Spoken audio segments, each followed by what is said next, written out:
So I just watched the latest Gore Verbinski film, Good Luck, Have Fun, Don't Die. In terms of my history with this film, I hadn't really heard of it before I saw some people on YouTube kind of talking about it, saying it was really good. And I thought to myself, well, this wasn't on my radar before, but I guess I'll go ahead and check it out at some point. Finally got the chance to watch it, and now that I've seen it, yeah, I really liked it. This was a really good movie. So first of all, it's really funny. This is one of those another. So it seems this is a pattern for me this year so far. Is the movies I go to see and movies that I watch that come out this year are insane, are just absolutely insane, and this is no exception because again, this is a very chaotic film in terms of its tone, its comedy, its plot. It's very crazy, and again, that's the kind of stuff I really like. Like again, just when you think you know, kind of like you're settled in, like okay, I know what kind of vibe this film's going for. All of a sudden, just this giant thing will appear. I'm not going to say what it is because I do not want to spoil it, but like when this thing shows up, I was just like, okay, I don't know where this movie's gonna go anymore. I was just like, sure. I was in for the madness at that point. And yeah, it was definitely very funny. A lot of the jokes really worked for me. A lot of the performances in this film are also very good. The three definite standouts for me were Sam Rockwell as the man from the future. Like, not only does he do a good job of like being this very like kind of sardonic force. Like he's very dry in terms of just how he'll just say what's on his mind and not care what people think of him. And he got a lot of got a lot of laughs. And but he also feels very serious, like he needs to do this mission. Juno Temple, like her, like not her introductory scene, but the scene where we get to see more of her backstory. Like she gives an amazing performance in that scene. It was so good. I was a bit distracted though because like while she's breaking down, there's a poster for the video game Portal in the background, and I'm just kind of like, ooh, I recognize that. So I don't know, maybe I'm heartless. I don't know. And the third great performance, I really hope I'm remembering the name correctly, Haley Lou Richardson, who is like, at first you just see her as this girl dressed as a princess at the diner, and it's like, okay, what's this girl's deal? And I thought I knew what was going to happen with her, but then they went in a different direction with it, and like they were both interesting ideas. Like I thought, okay, that could be interesting when I thought I knew what was going on, but then when they showed what was really going on, I was like, okay, this is cool too. I like this as well. It went a different direction than I thought it would. That's nice. That's cool. The messaging, I like. This is definitely a movie that has a lot to say about technology and AI and modern culture. And at first, it does kind of seem like it's just going to be a oh technology and phones bad kind of movie, but it clearly has a lot more to say than just that. Which, if it would just say, not knocking this one point on the head over and over again, I don't think it would have worked. But again, it's not only a movie that has more complex feelings than that, but it has a lot more messages than that. Like, again, I don't want to go into spoilers because when they started talking about this, not only was this aspect of the film really interesting to just see play out, not knowing that it was coming beforehand, but also it is kind of tied into like the plot of what's going on.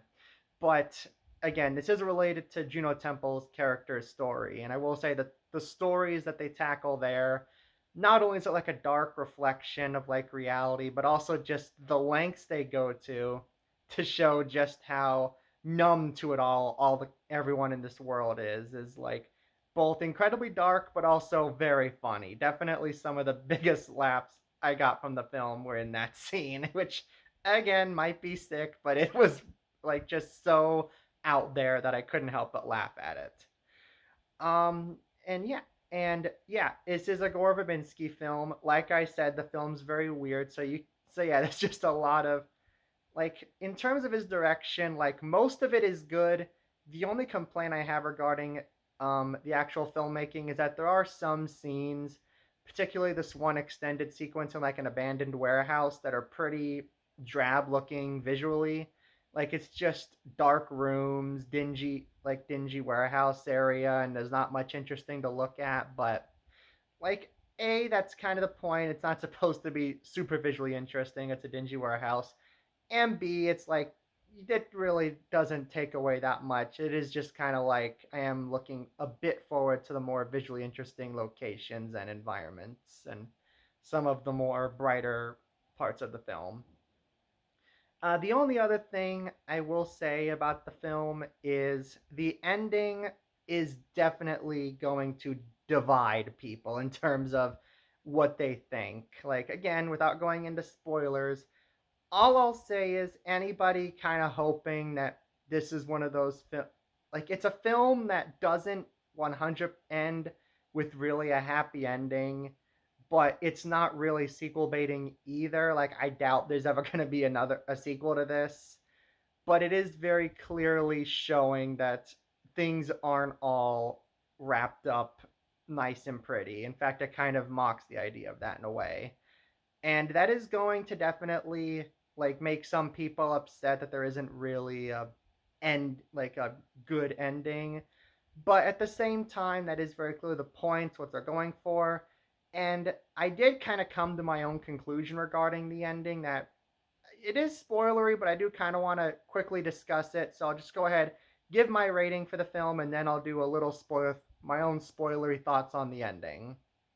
So yeah, this is a very good film. I feel like there are some people who are just gonna think it's too weird, too out there, but like I feel like the trailer does kind of do a good enough. Like it doesn't show the weirdest stuff, but it does kind of show this isn't gonna be like just a typical Hollywood feel good movie. It's gonna be weird. It's gonna be dark.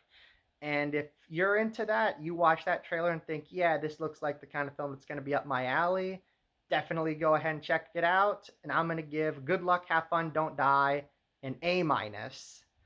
I got to say, the start of this year has been very solid for me regarding films that I've checked out. Okay, so there you go. Ratings out. Now, spoilers. I'm going to discuss my own theory regarding everything with the ending. Here we go. So it's very obvious that I feel at least that, well, okay, it's not obvious, but I definitely got the feeling after Sam Rockwell went back in time that they are definitely inside of a simulation. Like, not just at a certain point, like, they've been inside of a simulation the entire time. And my personal theory as to how that even happened is when Sam Rockwell was a kid and his mom got blown up, I think immediately after that, he put on that VR headset.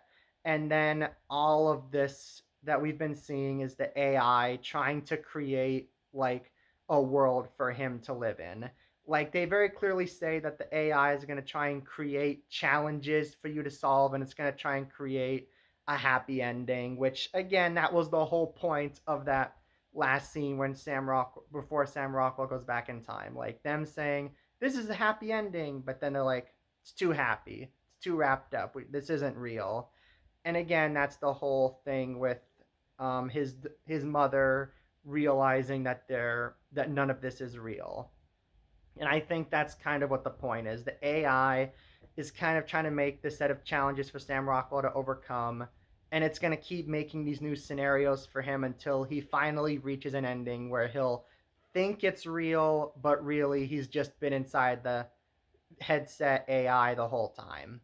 That's what I think. And once I sort of realized that's, well, not what they were going for, but at least that's the interpretation I came to, I definitely came to appreciate the ending a lot more.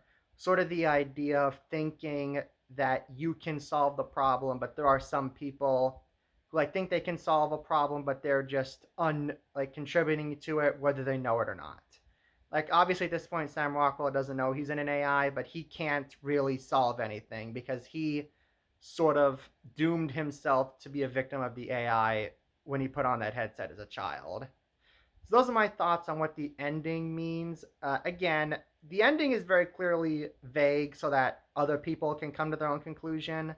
If you watch, I hope you've watched the endings. I just totally spoiled what happens, but I hope. But if you've watched the film, be sure to let me know what you thought, both about the film and what you think the whole ending means. What's your interpretation of what happened and what's going to happen when Sam Rockwell goes back to the diner to get it to like try and fix all this again? Let me know your own interpretations of the film and your thoughts on it.